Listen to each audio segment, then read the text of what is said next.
പല സ്ഥലങ്ങളിലും ഈ നാടോടികളെ പോലെയൊക്കെ പോയി, അതായത് കാളവണ്ടിയിൽ പോയിട്ട് അവിടെ ചെന്ന് അവിടെയുള്ള ഒരു വലിയ ഗുസ്തിക്കാരൻ അല്ലെങ്കിൽ അവിടെ ആ നാടിനെ വിറപ്പിക്കുന്ന ഒരു ഗുസ്തിക്കാരനെയൊക്കെ വെല്ലുവിളിച്ച് അവരുമായിട്ട് മൽപിടുത്തത്തിൽ ഏർപ്പെട്ട് അതിലൊക്കെ ജയിച്ച് മുന്നോട്ട് പോകുന്ന ഒരാളാണ് നമ്മുടെ കഥയിലെ നായകൻ വാലിബൻ, മലക്കോട്ടെ വാലിബൻ. അദ്ദേഹത്തിന്റെ കൂടെ അദ്ദേഹത്തിന്റെ അച്ഛനും ഉണ്ട്, അദ്ദേഹത്തിന്റെ സഹോദരനും ഉണ്ട്. ഇവരിങ്ങനെ മുന്നോട്ട് പോകുമ്പോൾ അവർക്ക് നേരിടേണ്ടി വരുന്ന ചില കാര്യങ്ങളും പ്രശ്നങ്ങളും ഒക്കെ ആയിട്ടാണ് പിന്നെ കഥ മുന്നോട്ട് പോകുന്നത്. അതിനെപ്പറ്റി കൂടുതൽ പറയാൻ പറ്റത്തില്ല, അത് സ്പോയിലർ ആകാൻ സാധ്യതയുള്ളതുകൊണ്ട് ഇത് ജസ്റ്റ് ഒരു ആരംഭം. ഇങ്ങനെയാണ് കഥ ആരംഭിക്കുന്നത്. ഇങ്ങനെ മുന്നോട്ട് പോകുന്ന കഥ പിന്നെ എവിടെയൊക്കെ ചെന്നു, എങ്ങനെ എത്തി എന്നുള്ളതൊക്കെയാണ് കഥയിൽ പറയുന്നത്. അപ്പൊ സിനിമയിൽ എനിക്ക് തോന്നിയ മറ്റു വിശേഷങ്ങൾ, സിനിമയെ പറ്റിയുള്ള എന്റെ അഭിപ്രായങ്ങളും കാര്യങ്ങളും ഒക്കെ പറയാം. അതിലോട്ട് പോകുന്നതിന് മുന്നേ നിങ്ങൾ ഈ ചാനൽ ആദ്യമായിട്ടാണ് കാണുന്നതെങ്കിൽ കണ്ട ശേഷം നിങ്ങൾക്ക് ഇഷ്ടപ്പെട്ടാൽ സബ്സ്ക്രൈബ് ചെയ്യുന്ന കാര്യങ്ങളൊക്കെ ഒന്ന് പരിഗണിക്കുക. അതോടൊപ്പം നിങ്ങളുടെ അഭിപ്രായങ്ങൾ, അത് സിനിമയെ പറ്റിയുള്ളതായിരിക്കാം അല്ലെങ്കിൽ വീഡിയോയെ പറ്റിയുള്ളതായിരിക്കാം, എന്ത് തന്നെയായാലും തീർച്ചയായും കമന്റ് ബോക്സിൽ ഇടാനും മറക്കരുത്. അപ്പൊ എന്തായാലും നമുക്ക് ഇന്നത്തെ സിനിമയുടെ വിശേഷങ്ങളിലേക്ക് നോക്കാം.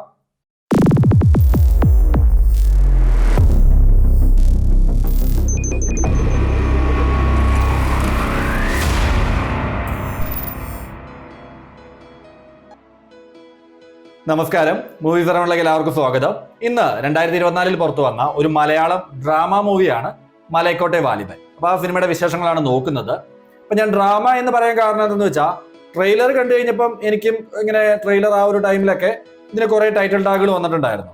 Fantasy, action, drama. അപ്പൊ ഇതൊക്കെ ഉണ്ട്, ഇല്ല എന്നല്ല. എന്നാലും ഇതിനേക്കാളൊക്കെ ഉപരി ഒരു ഡ്രാമ എന്നുള്ളതാണ് എനിക്ക് കണ്ടു കഴിഞ്ഞപ്പം തോന്നിയത്, സിനിമ കണ്ടു കഴിഞ്ഞപ്പോൾ തോന്നിയത്. ലിജോ ജോസ് പെല്ലിശ്ശേരി അദ്ദേഹമാണ് സിനിമ സംവിധാനം ചെയ്തിരിക്കുന്നത്. നമുക്ക് എല്ലാവർക്കും അറിയാം, അദ്ദേഹം അത്രത്തോളം നല്ലൊരു ഡയറക്ടർ തന്നെയാണ്. എൻ്റെ വൺ ഓഫ് ദ ഫേവറേറ്റ് ഡയറക്ടറാണ് തീർച്ചയായിട്ടും അദ്ദേഹം. കാരണം പല സിനിമകളും, ഏത് സിനിമ എടുത്താലും അതിൻ്റെതായിട്ടുള്ള ഒരു വ്യത്യസ്തത പല സിനിമകൾക്കും ഉണ്ട്. അത് കണ്ടു കഴിയുമ്പോൾ നമുക്ക് മനസ്സിലാവുന്ന ഒരു കാര്യമാണ്. എല്ലാ സിനിമ എടുത്താലും അതിന് അദ്ദേഹത്തിൻ്റെതായിട്ടുള്ള ഒരു വ്യത്യസ്തത അദ്ദേഹം കൊണ്ടുവരാറുണ്ട്. അത് തന്നെയാണ് എനിക്ക് ഇഷ്ടപ്പെടാനുള്ള ഒരു കാരണം. ഒത്തിരി സിനിമകളും ഉണ്ട്, അദ്ദേഹത്തിന്റെ പല സിനിമകളും എനിക്ക് ഇഷ്ടപ്പെട്ട സിനിമകളൊക്കെ തന്നെയാണ്. അപ്പൊ ഇതിലോട്ട് വന്നപ്പോഴും, മലൈക്കോട്ടെ വാലിബനിലോട്ട് വന്നപ്പോഴും അങ്ങനെയുള്ളൊരു പ്രതീക്ഷ നല്ല രീതിയിൽ എൻ്റെ മൈൻഡിലുണ്ടായിരുന്നു. കാരണം ഈ ഫാന്റസി എന്നുള്ളൊരു വേർഡും കൂടി വന്നപ്പോൾ, അല്ലെങ്കിൽ ആ ഒരു ടാഗും കൂടി വന്നു കഴിഞ്ഞപ്പോൾ, ഫാന്റസിയിൽ ഒരു സിനിമ അദ്ദേഹത്തിന്റെ വരുന്നു എന്നൊക്കെ വിചാരിച്ചു കഴിഞ്ഞപ്പോൾ അത്രയ്ക്ക് പ്രതീക്ഷ ഉണ്ടായിരുന്നു മനസ്സിനുള്ളിൽ. ആ ഒരു പ്രതീക്ഷ വെച്ച് തന്നെയാണ് തീർച്ചയായിട്ടും ഞാൻ തിയേറ്ററിൽ പോയതും. കണ്ടു കഴിഞ്ഞപ്പോൾ എനിക്ക് സിനിമ തന്ന അനുഭവം എന്തായാലും ഞാൻ പറയാം. അതിലേക്ക് പോകുന്നതിന് മുന്നേ ഇൻട്രസ്റ്റിംഗ് ആയി തോന്നിയ ആ ഒരു കുറച്ച് കാര്യങ്ങളൊന്ന് പറഞ്ഞ ശേഷം എനിക്ക് മൊത്തത്തിൽ സിനിമയിൽ നിന്ന് എന്താണ് കിട്ടിയത് എന്നുള്ളത് തീർച്ചയായിട്ടും ഞാൻ പറയാം. വിഷ്വലി നല്ലൊരു അനുഭവം തന്നെയാണ് തീർച്ചയായിട്ടും സിനിമ കണ്ടു കഴിഞ്ഞപ്പം എനിക്ക് തോന്നിയത്, അല്ലെങ്കിൽ എനിക്ക് കിട്ടിയത്. വലിയ കുഴപ്പമില്ലാത്തൊരു അനുഭവം തന്നെയാണ് സിനിമയിൽ നിന്ന് കിട്ടിയത്. മധു നീലകണ്ഠൻ അദ്ദേഹമാണ് സിനിമാറ്റോഗ്രാഫർ. അദ്ദേഹത്തിന്റെ വർക്ക്, പ്രത്യേകിച്ച് സിനിമ ആരംഭിക്കുമ്പോൾ ചില ലോ ആംഗിൾ ഷോട്ട്സുകളൊക്കെ, ചെറിയ അത്യാവശ്യം വലിപ്പമുള്ള ഒരു മനുഷ്യനെയൊക്കെ നല്ല ഭീമാകാരനായിട്ട് കാണിക്കത്തക്ക രീതിയിൽ കൊണ്ടുവന്ന ചില ലോ ആംഗിൾ ഷോട്ട്സുകളായാലും, അത് കഴിഞ്ഞ് വരുന്ന ചില സീനുണ്ട്. ഒരു ആട് വന്നൊരു പാത്രത്തിൽ നിന്ന് ഒരു ഫുഡിന്റെ എന്തോ എടുത്തിട്ട് പോകുന്ന ഒരു സീനൊക്കെ ഉണ്ട്. അതൊക്കെ ചെറിയ ചിരി കൊണ്ടുവരത്തക്ക രീതിയിൽ ഇങ്ങനെ വന്നു എന്നുള്ളത് തന്നെയാണ് എനിക്ക് തോന്നിയ കാര്യം. അപ് ടു എൻഡ് സിനിമ കാണുമ്പോൾ എഡിറ്റിംഗ് വർക്ക് നല്ല രീതിയിൽ നമുക്ക് തോന്നിക്കും. കാരണം അത് ദീപേഴ്സ് ആണ് അത് ചെയ്തിരിക്കുന്നത്. നല്ല രീതിയിൽ അപ് ടു എൻഡ് സിനിമ കാണുമ്പോൾ നമുക്കത് ഫീൽ ചെയ്യിക്കും. പലയിടത്തും നമ്മൾ പ്രതീക്ഷിക്കാത്തോടത്ത് സീൻ കട്ടായിട്ട് നെക്സ്റ്റ് സീൻ വന്ന് കയറുന്ന ചില സീനുകളൊക്കെ ഉണ്ട്. അപ്പൊ അദ്ദേഹത്തിന്റെ വർക്കും നല്ലപോലെ തന്നെ നിന്നു. പിന്നെ മ്യൂസിക്കിലോട്ട് നോക്കുവാണെങ്കിൽ അപ് ടു എൻഡ് സിനിമയിലുള്ള പാട്ടുകളും കാര്യങ്ങളും ഒന്നും അല്ല ഞാൻ ഉദ്ദേശിക്കുന്നത്. അതിന്റെ ആ ഒരു തീം മ്യൂസിക്, ആ ഒരു ബാക്ക്ഗ്രൗണ്ട് സ്കോർ, ചെറിയ ചെറിയ സൗണ്ട് എഫക്റ്റ് കാര്യങ്ങളൊക്കെ, അതൊക്കെ എനിക്ക് നിന്നു. അത്യാവശ്യം നീറ്റായിട്ട് തന്നെ വന്നു. അല്ലെങ്കിൽ ആ ഒരു ഇതുണ്ട്, നമ്മുടെ മനസ്സിൽ ഇങ്ങനെ നിൽക്കും. പ്രത്യേകിച്ച് തീം മ്യൂസിക് ഒക്കെ സിനിമ കണ്ടു കഴിഞ്ഞാൽ നമ്മുടെ മൈൻഡിൽ നിൽക്കത്തക്ക രീതിയിലുണ്ട് എന്നുള്ളത് തന്നെ എനിക്ക് തോന്നിയൊരു കാര്യങ്ങളായിരുന്നു. പിന്നെ ഇപ്പം എന്താ പറയുക, പിന്നെ പറയുകയാണെങ്കിൽ പെർഫോമൻസ് വൈസ് അത് നോക്കുമ്പോഴും ഒരു വലിയ വാവ് ഫാക്ടർ ഒന്നും അല്ല. എല്ലാവരും അവരവർക്ക് കൊടുത്ത റോളുകൾ, അതായത് അവരവരുടെ ക്യാരക്ടേഴ്സ് ഒക്കെ എത്രത്തോളം എഴുതപ്പെട്ടിട്ടുണ്ടോ അതിനനുസരിച്ച് എല്ലാവരും നീറ്റായിട്ട് ആ ഒരു പെർഫോമൻസ് വൈസ് കൊണ്ടുവന്നിട്ടുണ്ട്. പ്രത്യേകിച്ച് അങ്ങനെ പറയത്തക്ക രീതിയിലില്ല, എല്ലാവരും നീറ്റായിട്ട് തന്നെ ചെയ്തു. എന്നാൽ പോലും ഒരാള് ധനേഷ് സേത്ത്, അദ്ദേഹത്തിന്റെ ആ ഒരു പെർഫോമൻസ്, അത് തീർച്ചയായിട്ടും എനിക്ക് ഇങ്ങനെ എടുത്ത് പറയാൻ തോന്നിയൊരു കാര്യം തന്നെയായിരുന്നു സിനിമ കണ്ടു കഴിഞ്ഞപ്പോൾ. എനിക്ക് അത്യാവശ്യം അദ്ദേഹം നല്ല രീതിയിൽ എഫോർട്ട് എടുത്ത് അല്ലെങ്കിൽ ഹാർഡ് വർക്ക് ചെയ്തിട്ടുണ്ട് എന്നുള്ളത് കണ്ടു കഴിഞ്ഞപ്പോൾ എനിക്ക് തോന്നിയൊരു കാര്യം തന്നെയാണ്. അതുപോലെ തന്നെ ബാക്കി എല്ലാവരും അവരവരുടെ റോളുകൾ നീറ്റായിട്ട് തന്നെ ചെയ്തു. ഇനിയിപ്പോൾ ആർട്ട് ഡിപ്പാർട്ട്മെന്റിന്റെ വർക്ക് കാര്യങ്ങളൊക്കെ പറയുകയാണെങ്കിലും അതും അത്രത്തോളം അങ്ങ് വന്നു എന്ന് എനിക്ക് തോന്നിയില്ല. ഉണ്ട്, നല്ലതെന്ന് പറയത്തക്ക രീതിയിലുള്ള സീനുകളുണ്ട്. എന്നാൽ പോലും ഇപ്പൊ നായികയുടെ ആ വീട് കാണിക്കുന്ന ഒരു സീനുണ്ട് രാത്രിയിൽ, അതൊക്കെ കടികടിക്കുന്ന പോലെ ആ ഒരു ഫീലിംഗ് വരും നമുക്ക്. അത് കണ്ടു കഴിയുമ്പോൾ അതങ്ങനെ അവർ സെറ്റ് ചെയ്തിട്ടോ വെച്ചേക്കുന്നതാന്നുള്ള ആ ഒരു ഫീലിംഗ്, ഒരു റിയാലിറ്റി പൂർണ്ണമായിട്ട് കിട്ടിയിട്ടില്ല ആ ഒരു സീനിൽ നിന്ന്. എനിക്ക് അങ്ങനെ തോന്നി.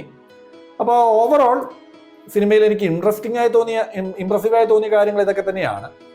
ഇനി മൊത്തത്തിൽ ആ ഒരു സിനിമ, അല്ലെങ്കിൽ മൊത്തത്തിൽ ആ ഒരു സിനിമ കണ്ടു കഴിയുമ്പോൾ എന്തനുഭവമാണ് കിട്ടിയത് എന്ന് ചോദിച്ചാൽ, ഇപ്പൊ എന്താ പറയാ, ഒരു ത്രില്ലർ സിനിമ അത് അപ് ടു എൻഡ് ചിലപ്പോൾ നമ്മളെ പിടിച്ചിരുത്തും. അവസാനം വരെ നമ്മളെ ത്രില്ലിംഗ് ആയിട്ട് എൻഗേജിംഗ് ആയിട്ട് കൊണ്ടുവരും. അവസാനം ചിലപ്പോൾ ഒന്നും ഉണ്ടാവില്ല, ചിലപ്പോൾ ഒരു നമുക്കറിയാവുന്ന ഒരു യൂഷ്വൽ ക്ലൈമാക്സ് ഒക്കെ ആയിരിക്കും. എന്നാൽ പോലും അവസാനം വരെ നമ്മളെ പിടിച്ചിരുത്തുന്നുണ്ടല്ലോ ആ ഒരു ത്രില്ലിങ്ങിൽ. അതിപ്പോൾ ത്രില്ലർ മാത്രമല്ല, ആക്ഷൻ ആയാലും കോമഡി ആയാലും ഡ്രാമ എങ്ങനത്തെ സിനിമയായാലും ഒന്നെങ്കിൽ ഇമോഷണലിയോ അല്ലെങ്കിൽ എന്തെങ്കിലും തരത്തിലേക്ക് നമ്മളെ കണക്ട് ചെയ്ത് ആ സിനിമ പിടിച്ചിരുത്തും. ഈ സിനിമ കണ്ടു കഴിഞ്ഞപ്പോൾ ഒരു സീൻ കഴിഞ്ഞ് അടുത്ത സീനിലോട്ട് സിനിമ പോകുമ്പോൾ അല്ലെങ്കിൽ അടുത്ത ഭാഗത്തോട്ട് സിനിമ പോകുമ്പോൾ ആ ഒരു ആകാംക്ഷ അല്ലെ, ആ ഒരു ക്യൂരിയോസിറ്റി എനിക്ക് അപ് ടു എൻഡ് സിനിമയിൽ നിന്ന് നിലനിന്നില്ല. അല്ലെങ്കിൽ ആ ഒരു അടുത്ത സീനിലോട്ട് പോകുമ്പോൾ നമുക്കൊരു ആകാംക്ഷ നിൽക്കൂലോ അടുത്തതിൽ എന്താണെന്ന് അറിയാനുള്ളത്, അതങ്ങനെ നിന്നില്ല എന്നുള്ളത് തന്നെയാണ് എനിക്ക് തോന്നിയ ഒരു കാര്യം. ആദ്യ പകുതിയൊക്കെ ഇപ്പം എന്താ പറയുക, നമ്മുടെ അതിനകത്ത് കാളവണ്ടിയിലാണ് മോഹൻലാൽ പോകുന്നത്. അപ്പോൾ ഈ കാളവണ്ടി ഇങ്ങനെ അടിച്ചടിച്ച് കൊണ്ടുപോകില്ല പയ്യെ പയ്യെ പയ്യെ, ആ ഒരു രീതിയിൽ ആ ആദ്യ പകുതിയൊക്കെ മുന്നോട്ട് പോയത്. അതായത് 2.5 മണിക്കൂർ സിനിമയോളം, 2.5 മണിക്കൂറോളം ഉണ്ട് സിനിമ. അപ്പോൾ ഈ 2.5 മണിക്കൂർ അറിഞ്ഞ് തന്നെയാണ് സിനിമ മുന്നോട്ട് പോയത്. ആ ഒരു ടൈം നമുക്ക് മനസ്സിലായി തന്നെയാണ് സിനിമ മുന്നോട്ട് പോയത്. പിന്നെ രണ്ടാം പകുതിയിലോട്ട് വരുമ്പോൾ ആ ഒരു ആദ്യ ഭാഗങ്ങളൊക്കെ, രണ്ടാം പകുതി കുറച്ച് കഴിഞ്ഞ് രണ്ടാം പകുതിയിൽ പ്രതീക്ഷയിട്ടു, ആദ്യ പകുതി ഇങ്ങനെ വന്ന് രണ്ടാം പകുതിയിലോട്ട് പ്രതീക്ഷയിട്ടു.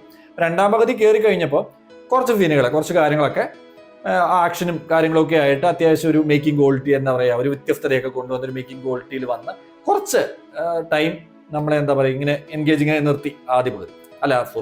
രണ്ടാം പകുതിയിലോട്ട് കയറിയ ശേഷം കുറച്ച് ടൈം നമ്മളെ അത്യാവശ്യം വലിയ കുഴപ്പമില്ലാത്ത രീതിയിൽ, വാവെന്നൊന്നും പറയുന്നില്ല അല്ലെങ്കിൽ ഗംഭീരം എന്നൊന്നും അല്ല പറയുന്നത്, വലിയ കുഴപ്പമില്ലാത്ത രീതിയിൽ അല്പം നേരം എൻഗേജിങ് ആയി നിർത്തി ശേഷം സിനിമ പിന്നെയും ആദ്യം വന്ന രീതിയിലോട്ട് തന്നെ മടങ്ങി വരുവാണ്. അതായത് ആ ഒരു കുറച്ച് സീനുകൾ കഴിഞ്ഞ ശേഷം ആദ്യം വന്ന രീതിയിലോട്ട് തന്നെ സിനിമ മടങ്ങി വന്നു. അപ്പൊ ചിന്തിച്ചു ഇനിയിപ്പോൾ എന്താ ക്ലൈമാക്സിലോട്ട് ഇവർ ഉദ്ദേശിക്കുന്നത്? കാരണം ആ ജേണൽ മൊത്തത്തിൽ മാറി, കഥ ഒരു പകുതിക്ക് നിന്നിട്ട് പിന്നെ ജേണൽ മാറുവാണ്. അപ്പൊ ചിന്തിച്ചു ഇനിയിപ്പോൾ ക്ലൈമാക്സിൽ എന്തായിരിക്കും ഉദ്ദേശിക്കുന്നത്? ആ ഒരു രീതിയിലോട്ടായി പിന്നെ സിനിമ വരും. ക്ലൈമാക്സിലോട്ടൊക്കെ വന്നു കഴിയുമ്പോഴാണ് പിന്നെയും നമുക്ക്, അല്ലെങ്കിൽ എനിക്ക് തോന്നിയത് ഇപ്പോഴാണ് ഫാന്റസി എന്നുള്ള ആ ഒരു രൂപത്തിലോട്ട് സിനിമ മാറുന്നത് ക്ലൈമാക്സിലോട്ട് എത്തിക്കഴിഞ്ഞു, അങ്ങനെ തോന്നിയത്. അപ്പൊ പല ഡ്രാമ അതുപോലെ തന്നെ ആക്ഷൻ ഈ പറഞ്ഞ ജേണലുകളൊക്കെ ഉണ്ട്, പലയിടങ്ങളിൽ ആഡ് ചെയ്യാൻ പറ്റുന്ന രീതിയിൽ, അവിടെ ഇവിടെയൊക്കെ ആയിട്ട് ആഡ് ചെയ്യാൻ പറ്റുന്ന രീതിയിൽ ഉണ്ട് എന്നുള്ളത് ക്ലൈമാക്സിലോട്ട് വന്നപ്പോഴാണ് ഈ പറയത്തക്ക രീതിയിൽ ഫാന്റസി എന്നുള്ള ഒരു രൂപത്തിലോട്ട് സിനിമ വന്നതായിട്ട് എനിക്ക് ഫീൽ ചെയ്തു. അപ്പോൾ എന്തായാലും ഞാൻ പറഞ്ഞ രീതിയിൽ ഇപ്പം ഇതൊക്കെ തന്നെയാണ് മൊത്തത്തിൽ സിനിമ കാണുമ്പോൾ 2.5 മണിക്കൂറിൽ നിന്ന് കാണുമ്പോൾ ആ 2.5 മണിക്കൂർ നമ്മൾ കാണുന്നുണ്ടെന്നുള്ളത് നമുക്ക് മനസ്സിലാക്കാൻ പറ്റും. ആ രീതിയിൽ തന്നെയാണ് സിനിമ മുന്നോട്ട് പോകുന്നത്, അത് മനസ്സിലാവും നമ്മൾ കണ്ടു കഴിയുമ്പോൾ. ഈ പറയുന്ന അത്രയ്ക്ക് മികച്ചു നിന്നു അല്ലെങ്കിൽ എന്താ പറയുക അങ്ങനെ ഒരു എക്സ്പീരിയൻസ് ഒന്നും അല്ല എനിക്ക് കിട്ടിയത് സിനിമയിൽ. ഒരു ജസ്റ്റ് വാച്ച് എന്നുള്ളൊരു എക്സ്പീരിയൻസ് മാത്രമാണ് സിനിമ എനിക്ക് തന്നത്. മേക്കിംഗ് ക്വാളിറ്റി ഉണ്ട്, അതുപോലെ തന്നെ സിനിമയ്ക്ക് വ്യത്യസ്തതയുണ്ട്, അദ്ദേഹത്തിൻ്റെതായിട്ടുള്ള വ്യത്യസ്തതയുണ്ട്. പക്ഷെ അത് നമ്മളെ പിടിച്ചിരുത്തണം, അല്ലെങ്കിൽ നമുക്ക് ആ ഒരു ആകാംക്ഷ, അദ്ദേഹം ആ ഒരു വർക്ക് ചെയ്യുമ്പോൾ അത് നമ്മൾ കിട്ടണം എന്നുള്ളതാണ് എനിക്ക് തോന്നിയത്. ഈ സിനിമയിലോട്ട് വന്നപ്പോൾ അത്രത്തോളം അത് അങ്ങ് എത്തിയില്ല. അപ്പോൾ അദ്ദേഹത്തിൻ്റെ ഒരു പൃഥ്വിരാജും പേര് ഞാൻ മറന്നുപോയി, ഇന്ദ്രജിത്തും കൂടി അഭിനയിച്ച ഒരു പടമുണ്ട് ഡബിൾ ബാരൽ. ഓക്കെ, ആ സിനിമ പോലും അന്ന് TV കണ്ടു കഴിഞ്ഞപ്പം അത്യാവശ്യം അത് നെഗറ്റീവ് റിവ്യൂ വന്നൊരു സിനിമയാണ്, അല്ലെങ്കിൽ വിമർശനങ്ങൾ ഒത്തിരി കേട്ട സിനിമയാണ്. എന്നാൽ പോലും എനിക്കത് മികച്ച് അത്യാവശ്യം നല്ലൊരു അനുഭവം തന്ന സിനിമയാണ്. ഒരു രസമുണ്ട്, കോമഡി കാര്യങ്ങളൊക്കെ ആയാലും ഒരു വ്യത്യസ്തതയുണ്ട്. ആ എല്ലാവരെയും പെർഫോമൻസ് വൈസ് ഒക്കെ നോക്കുവാണെങ്കിൽ നമ്മളെ പിടിച്ചിരുത്തും ആ ഒരു ഫിലിം. അപ്പം ആ ഒരു രീതിയൊന്നും അല്ല ഇത്, മൊത്തത്തിൽ മാറി. എന്താ പറയുക, ഈ പറഞ്ഞ രീതിയിൽ അത്ര ഒരു എക്സ്പീരിയൻസ് തന്നു എന്നൊന്നും എനിക്ക് പറയാൻ പറ്റില്ല. ഒരു ജസ്റ്റ് വാച്ച് എക്സ്പീരിയൻസ് ആണ് എനിക്ക് സിനിമയിൽ നിന്ന് കിട്ടിയത്, ഓപ്പൺ ആയിട്ട് പറയുമ്പോൾ. അപ്പോൾ എന്തായാലും കാണാൻ ആഗ്രഹിക്കുന്നവർ തീർച്ചയായിട്ടും കാണുക. ഒന്നുമില്ലെങ്കിലും ഒരു മേക്കിംഗ് ക്വാളിറ്റി അല്ലെങ്കിൽ ഒരു വ്യത്യസ്തത, ഒരു വിഷ്വലി കുഴപ്പമില്ലാത്തൊരു എക്സ്പീരിയൻസ് ഇതൊക്കെ സിനിമ തരും. അപ്പോൾ കാണാൻ ആഗ്രഹിക്കുന്നവർ തീർച്ചയായിട്ടും സിനിമ കാണുക. നിലവിൽ തിയേറ്ററുകളിൽ സിനിമ അവൈലബിൾ ആണ്. എന്തായാലും ഇതുപോലെ റിലീസ് ആവുന്ന ഒരു സിനിമയുടെ വിശേഷങ്ങളും അതുപോലെ നല്ല സിനിമകളുടെയൊക്കെ വിശേഷങ്ങളൊക്കെ ആയിട്ട് ഞാൻ വീണ്ടും വരാം. അതുവരേക്കും എല്ലാവർക്കും നന്ദി.